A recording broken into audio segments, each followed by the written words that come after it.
Vamos falar agora sobre movimento circular. Ao falarmos sobre o movimento circular, vamos considerar uma circunferência de raio R. Imagine a circunferência de raio R e que a partícula decide realizar uma volta completa em cima dessa linha que delimita a partícula de raio R. Portanto, o espaço percorrido S é dado por 2 vezes π vezes o raio R. Assim, nós podemos dizer que para que uma partícula dê uma volta inteira, ela vai necessitar realizar 2 vezes π vezes R. Agora, se uma partícula deseja apenas sair de uma posição S0 e chegar até uma nova posição S, nós podemos dizer que foi realizado um deslocamento ΔS dessa partícula. E esse deslocamento é dado por θ, o ângulo que foi realizado, o deslocamento de S0 até S, θ, vezes o raio R. Portanto, ΔS é igual a θ vezes R.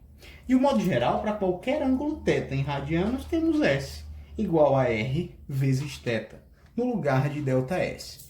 Então, para simplificar, nós vamos considerar S igual a R vezes θ. O deslocamento angular θ é a medida em radiano do arco que submete os pontos final e inicial do deslocamento da partícula. Assim, no caso de uma volta completa na circunferência, temos o deslocamento angular θ igual a 2π radiano. Se a partícula sai desse ponto e volta até o mesmo ponto, nós temos θ igual a 2π e o ΔS é R vezes θ. Agora, se a partícula realiza meia volta, isso implica dizer que o seu S é igual a R vezes π, em vez de R vezes 2π, já que π representa meia volta na circunferência. Nós já sabemos, inclusive, que a velocidade v de uma partícula é dada por ΔS sobre ΔT, ou seja, é a variação do espaço em relação ao tempo. Agora, como que fica a velocidade da partícula considerando variações ΔS igual a R vezes θ, que é justamente na circunferência? Para tal, fazemos V, a velocidade da partícula, é igual a ΔS, que é R vezes θ, dividido por ΔT. Ou seja, isso daqui vai nos dizer que R vezes θ sobre ΔT é a nossa velocidade. Agora, θ nada mais é do que o ângulo percorrido para que gerasse um certo ΔS. Assim, θ, na verdade, é a variação angular Δθ. E nós dizemos, portanto, que a velocidade v de uma partícula é igual a R vezes... Ora, se ΔS sobre ΔT é a velocidade linear, Δθ sobre ΔT é o que nós vamos chamar de velocidade angular ômega. E temos, portanto, a nossa equação da velocidade angular, que representa a velocidade angular e velocidade linear da partícula. Vejam bem a diferença. Num círculo de raio R, nós temos um deslocamento ΔS, ao mesmo tempo em que temos um deslocamento ΔT. Essa primeira velocidade se refere a ΔS sobre ΔT. Essa segunda velocidade, que nós vamos chamar de velocidade angular, é, na verdade, o Δθ sobre ΔT. É a variação angular Δθ no intervalo de tempo ΔT, no mesmo intervalo de tempo, inclusive. Portanto, são variações diferentes. Lembrando que essa taxa de variação em relação ao tempo nós vamos chamar de velocidade linear quando for em relação ao arco e velocidade angular quando for em relação ao ângulo. Um outro tópico importante se refere à frequência e período de oscilação. Imagine o seguinte: uma partícula que vai realizar uma volta numa circunferência de raio r, ela leva um certo tempo t até que chegue no mesmo ponto. Portanto, esse tempo t nós chamamos de período de oscilação. Ou seja, é o tempo que a partícula leva para sair do ponto e chegar até o mesmo ponto. Agora, imaginem o seguinte: em vez do período de oscilação, vamos tentar determinar uma quantidade chamada frequência de oscilação. Ou seja, a quantidade de vezes que acontece o movimento no intervalo de tempo. Assim sendo, imagine que em 1 segundo eu dei uma volta. Portanto, nós temos uma volta por segundo. Dizemos, portanto, que a frequência é de uma volta por segundo. Agora, imagine que, em vez de fazer uma volta por segundo, eu faça 2 voltas no mesmo segundo.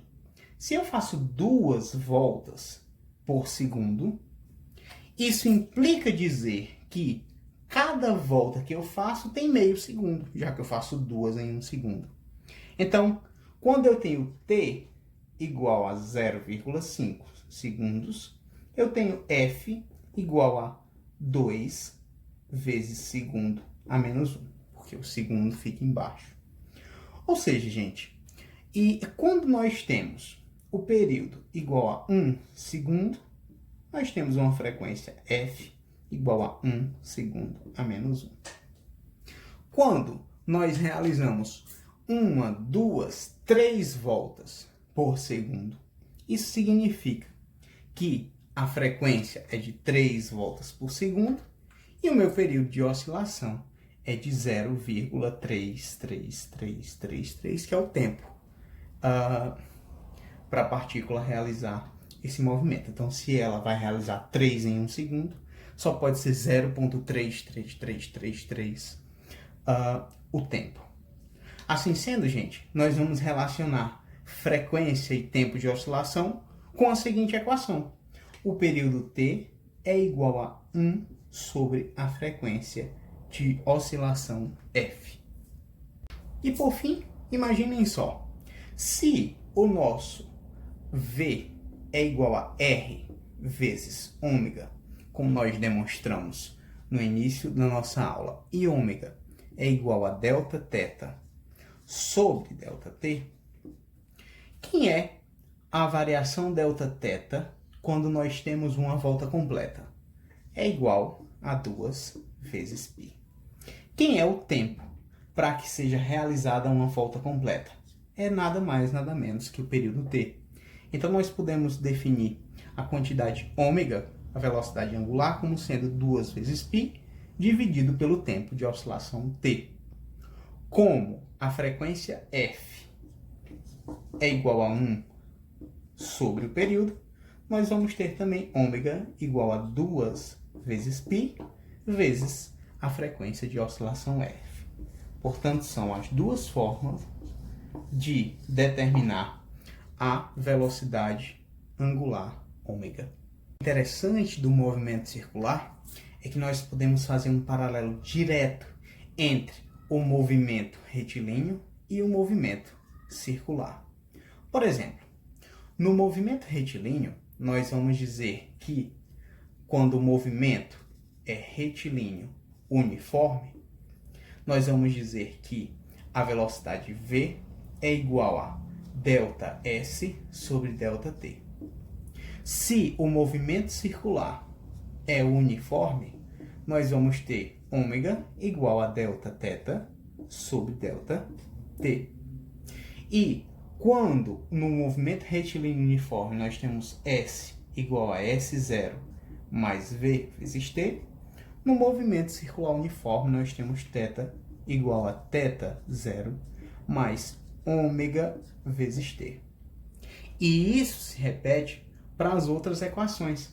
Se o movimento é retilíneo uniformemente variado, o nosso movimento circular uniformemente variado vai assumir as mesmas equações.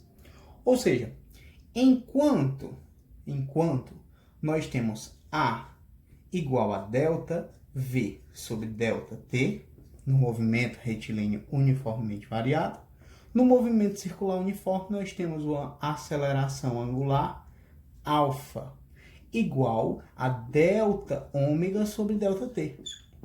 Enquanto no retilíneo uniformemente variado A é delta V sobre delta T, no circular uniformemente variado, alfa é delta ômega sobre delta T.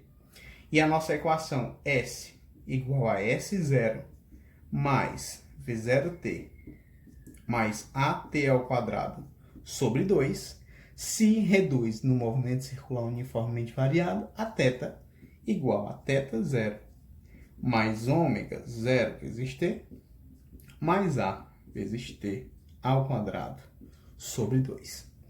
É interessante observar que nós não estamos tratando do caráter vetorial dessas quantidades, apesar de já termos falado um pouco sobre vetores. Essa explanação e essa confusão que é feita é simplesmente porque as rotações são quantidades vetoriais quando nós consideramos rotações infinitesimais. Isso não acontece para rotações não infinitesimais.